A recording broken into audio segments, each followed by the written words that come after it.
The first time Emily Hart stepped through the wrought iron gate, she thought she'd found safety disguised as opportunity. She was 21, with a small suitcase, a cheap phone plan, and the kind of hope that makes a person overlook the fine print of someone else's life.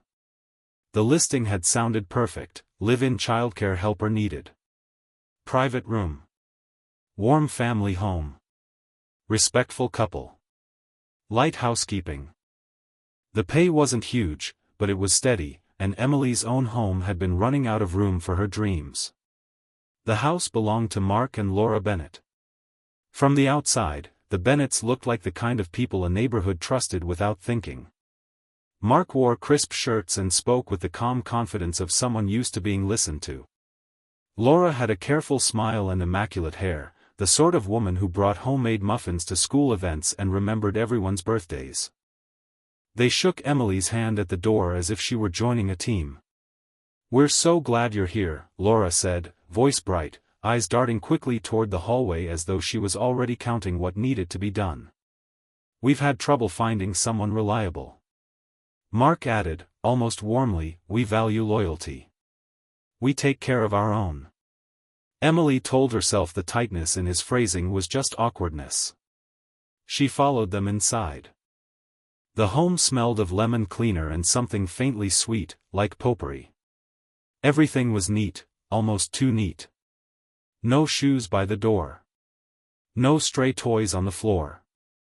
The child, Oliver, peeked from behind the staircase railing, wide-eyed and silent, like he was waiting to see what kind of person Emily would be.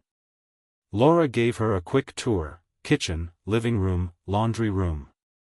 Then the guest room at the end of the hall.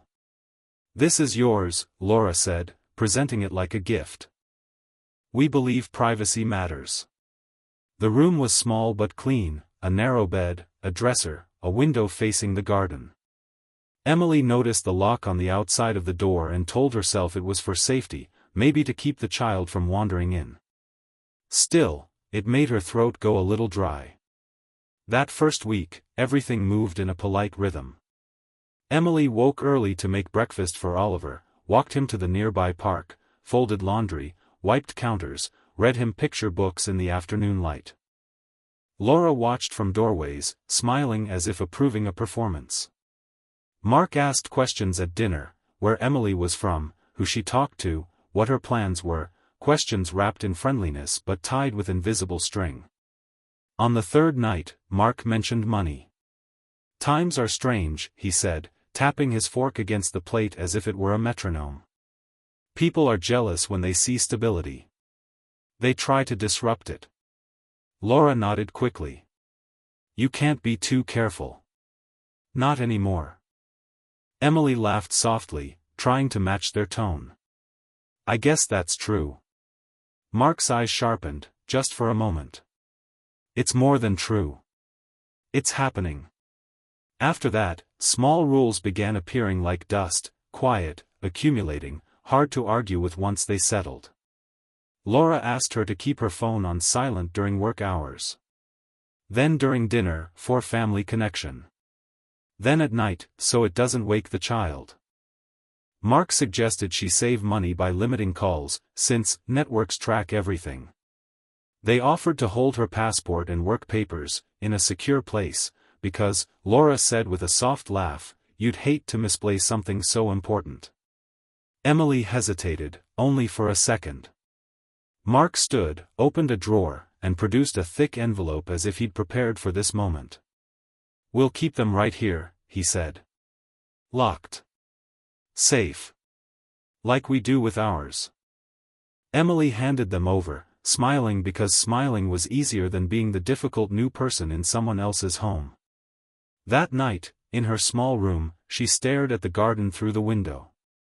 The yard lights cast pale circles on the grass. Somewhere in the house, a floorboard creaked, then another, as if someone had paused outside her door to listen for her breathing. Emily told herself she was imagining it. But even then, before the arguments, before the long nights, before the fear settled into her bones, something in the stillness of the Bennetts' home felt less like peace. And more like a lid being slowly lowered. The second month inside the Bennett house passed quietly, too quietly. Emily began to notice how time behaved differently there. Days blurred together, measured not by clocks but by Laura's instructions and Mark's moods. Breakfast had to be served at exactly 7. Oliver's naps were timed to the minute. Laundry folded a specific way. Questions, when asked, were answered slowly and carefully, as though each word might be weighed later. At first, the corrections were gentle. "Not like that," Laura would say, smiling. "We just have our way." Mark's guidance was firmer. "Details matter," he'd say, standing too close, his voice low. "Carelessness attracts attention." Emily learned to nod. To apologize. To adjust. The outside world began to fade. Laura discouraged visitors, explaining that Oliver got overstimulated. Mark warned her that neighbors were curious in unhealthy ways. When Emily mentioned calling her sister, Laura sighed heavily, as if burdened by concern. "Family sometimes misunderstands," she said. "They fill your head with doubt." Soon, Emily's phone disappeared altogether. Mark told her it had been making strange noises at night. "Signals," he said. "We'll give it back once things settle." They didn't. Without her documents, without her phone, Emily felt oddly unfinished, like a version of herself had been misplaced. When she asked about her papers, Mark reminded her how generous they'd been, how they'd taken her in when she needed work. "You trust us, don't you?" Laura asked one evening, eyes glossy, voice trembling with what looked like hurt. Emily said yes. That was the first lie she told to survive. The conversations changed after that. At dinner, Mark spoke in fragments, about systems, surveillance, people who smiled too much. Laura filled in the gaps eagerly, nodding, interrupting, finishing his sentences. They spoke about betrayal like it was an illness that could spread. Then they started talking about Emily. Not directly. Not at first. "She asks a lot of questions," Laura said once, staring into her tea. Mark's fork paused midair. "Questions lead places." Emily's heart pounded, but she kept her eyes down. Later that night, Laura knocked on her bedroom door and entered without waiting. She sat on the edge of the bed, close enough that Emily could smell her perfume, sharp, floral, overpowering. "You are happy here, aren't you?" Laura asked. Emily nodded. "Because sometimes," Laura continued, her voice softening into something unsettling, "when people are unhappy, they look for ways out. And people who want out sometimes hurt the ones who trusted them." Emily swallowed. "I'd never do that." Laura studied her face for a long moment, then smiled again. "I knew you'd say that." The first interrogation happened 2 days later. Mark called Emily into the living room after Oliver had been put to bed. The lights were dim. A recorder sat on the table between them. "It's just for clarity," Mark said. "So nothing gets twisted." For hours, they asked her the same questions in different forms. Who had she spoken to? What did she think about the house? Had she noticed anything unusual? Did she ever feel tempted to lie? When Emily cried, Laura handed her tissues with exaggerated care. "See?" Laura said to Mark. "She gets emotional when she's confronted." Mark nodded. "Guilt does that." Emily protested, voice hoarse, insisting she hadn't done anything wrong.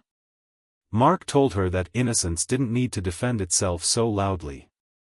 When it finally ended, it was past midnight. Emily was shaking, her head buzzing with confusion and fear. As she stood to leave, Mark blocked her path. "One more thing," he said. "From now on, you stay inside unless we say otherwise. For everyone's safety." Emily slept in her clothes that night, afraid to close her eyes. From then on, the house no longer felt like a workplace. It felt sealed. The curtains stayed closed. The doors stayed locked. The Bennets watched her constantly, whispering to each other when they thought she couldn't hear. And in the silence between their words, Emily began to understand something terrifying. They didn't just mistrust her. They were building a story where she was the enemy. From that night forward, the interrogations became routine. Sometimes they lasted an hour. Sometimes they stretched until dawn.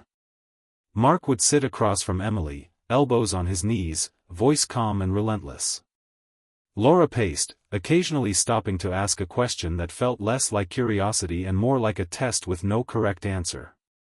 Why did you hesitate just now? Why are you breathing faster? Why did you look at the door?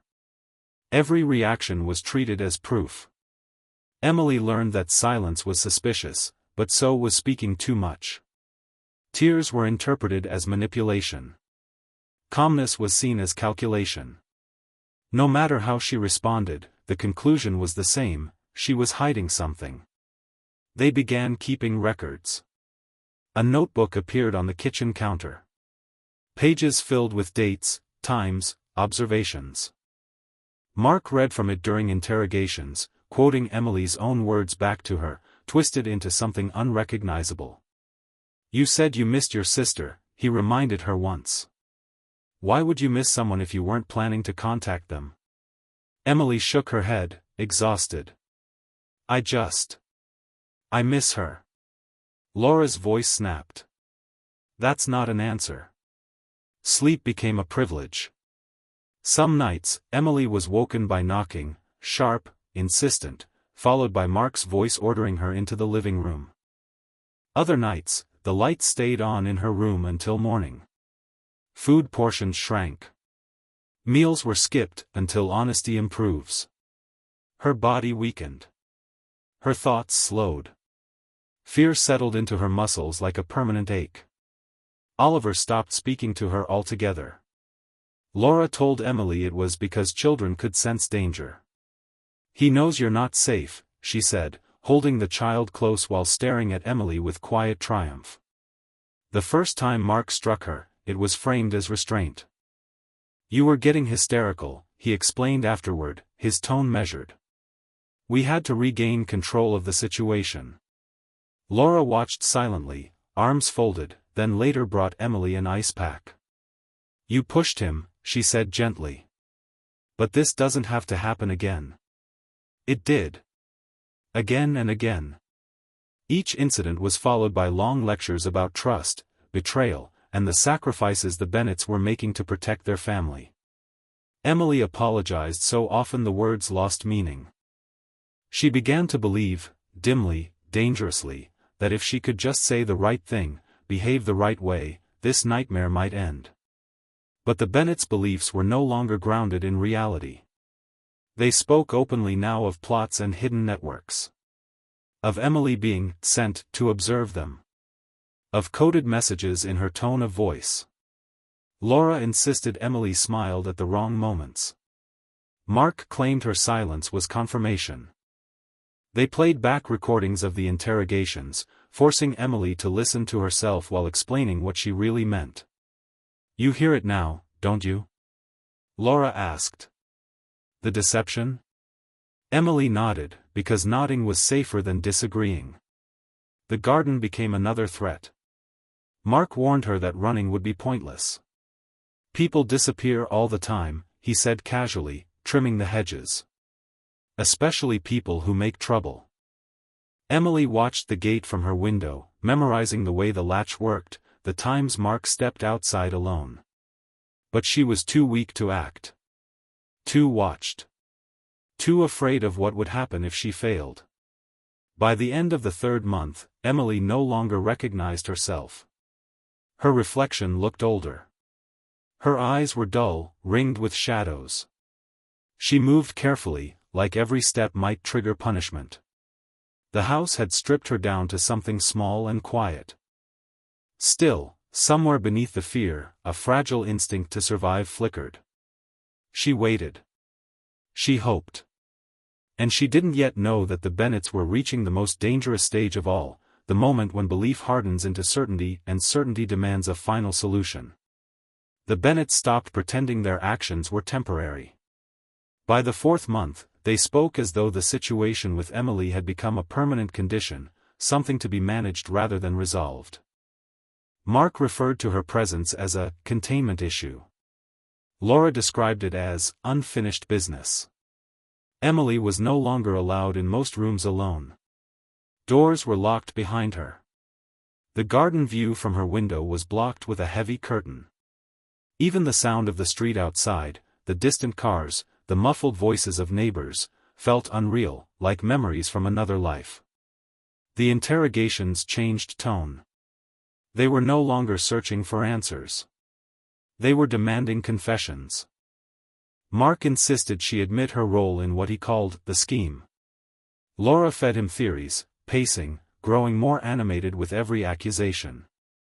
"You were sent to test us," Laura said one night, her eyes shining with conviction.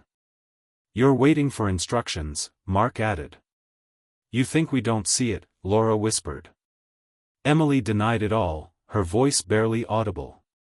Each denial was met with frustration, then anger. Mark's patience thinned. Laura's reassurance vanished. They kept her awake for nearly 2 days straight.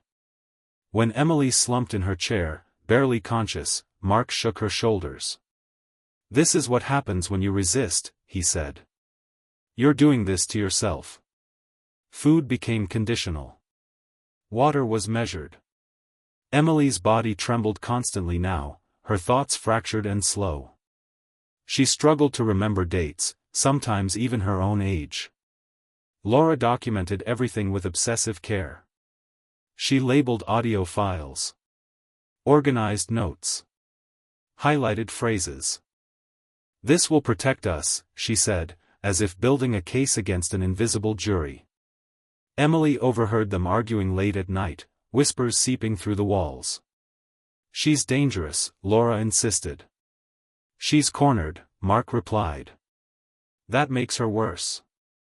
The idea took hold between them, growing heavier with every repetition. Emily was a threat simply by existing. The final interrogation began before sunrise. Mark dragged a chair into the center of the living room. Laura set the recorder down carefully, pressing the button with deliberate calm. Emily was barely able to stand. Her vision blurred. Her mouth tasted like metal.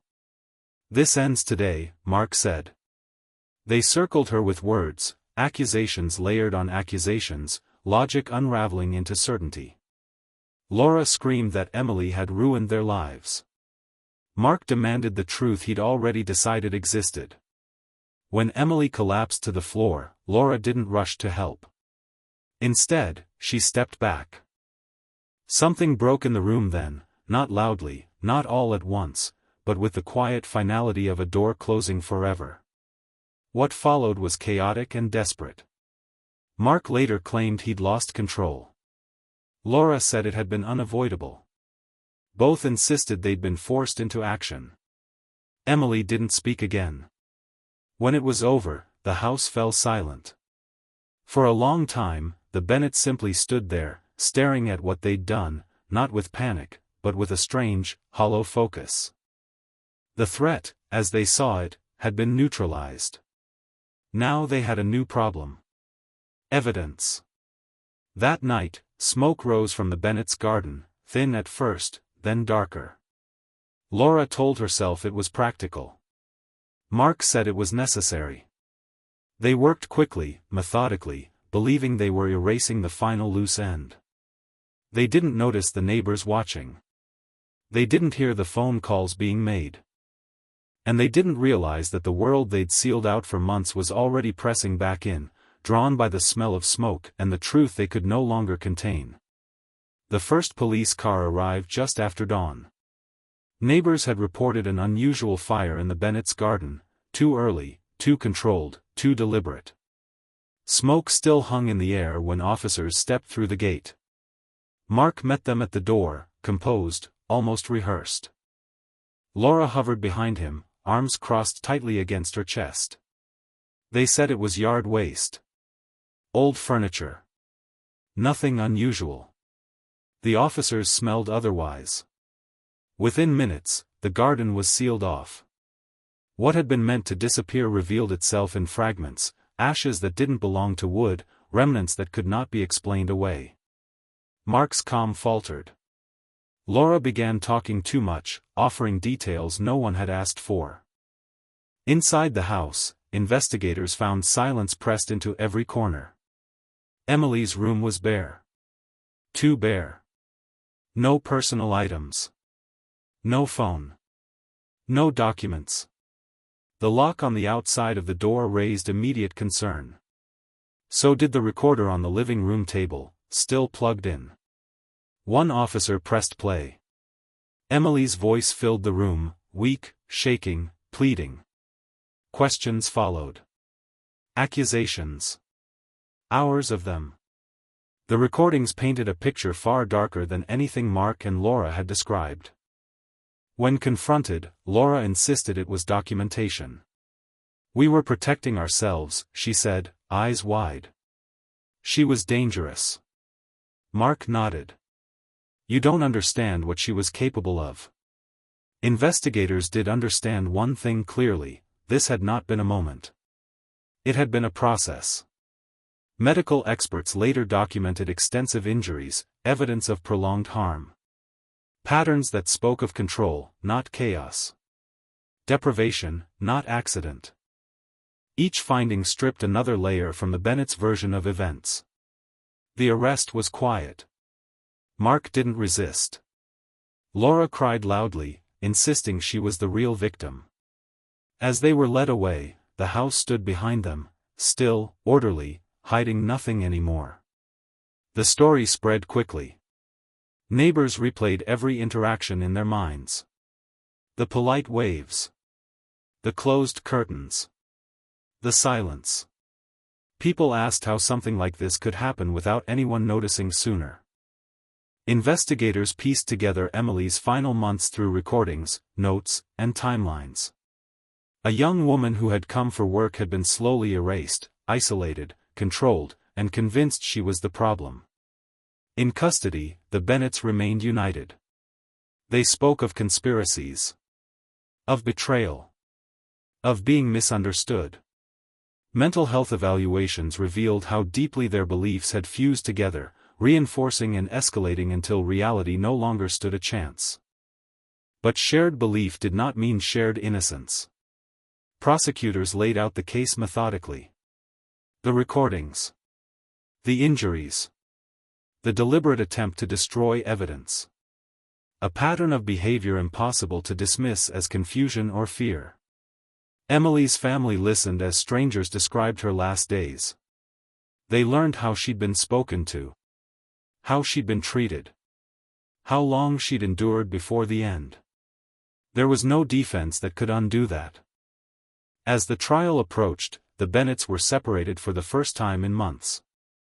Without each other, the certainty they'd built began to crack.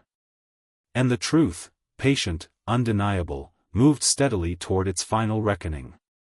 The trial unfolded slowly, deliberately, like a careful dismantling of a lie that had taken months to build. Prosecutors played the recordings in court, hours of them. Emily's voice echoed through the room, growing weaker with each file. Jurors listened as questions circled endlessly, as accusations replaced reason, as two voices fed off each other's certainty. There was no confusion in the pattern, no moment where concern outweighed control. Experts explained how isolation had been enforced. How deprivation breaks resistance. How shared false beliefs can grow stronger when no outside voice is allowed to interrupt them. The house, once described as orderly and safe, was reframed as a closed system, one where power went unchecked. Mark sat rigid, staring forward. Laura shook her head again and again, whispering that it wasn't true, that no one understood. When separated testimonies revealed inconsistencies, the unity they'd once relied on fractured. Each tried to distance themselves from responsibility. Each blamed the other for escalation. The jury needed little time. Both were found guilty of taking a life and attempting to conceal what they had done. The sentences reflected not only the final act, but the months of deliberate harm that came before it. The judge spoke of trust abused, of vulnerability exploited, of cruelty disguised as protection. When it was over, Emily's name was spoken aloud in court, no longer as an accusation, but as a person. Outside, the community struggled to reconcile what had happened behind closed doors. People left flowers near the gate of the now empty house. Others volunteered with organizations supporting live-in workers, determined that silence would not claim another life so easily. Emily's family returned home without her, carrying grief and unanswered questions. But they also carried the truth. The full story. A record that could not be erased. The Bennett's house was eventually sold. New curtains replaced the old ones. The garden grew back, green and ordinary. To passers-by, it looked like any other home. But for those who knew the story, it stood as a warning. Because sometimes danger doesn't arrive loudly. Sometimes it smiles, offers opportunity, and closes the door behind you.